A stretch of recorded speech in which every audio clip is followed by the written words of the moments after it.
So I have a problem with my computer now.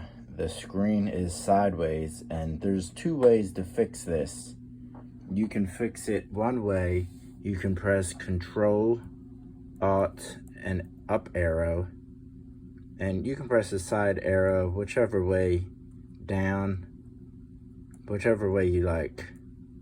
So the second way, Control Alt Delete, Control Alt up arrow is how you fix this.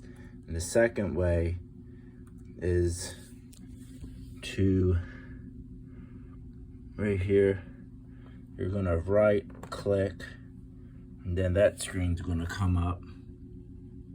And then if I could navigate this to screen resolution, and then you have this.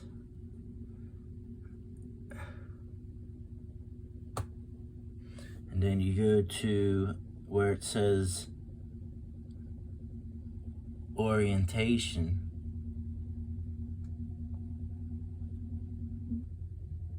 Click on this, and then go to landscape. And then you come over here and press OK.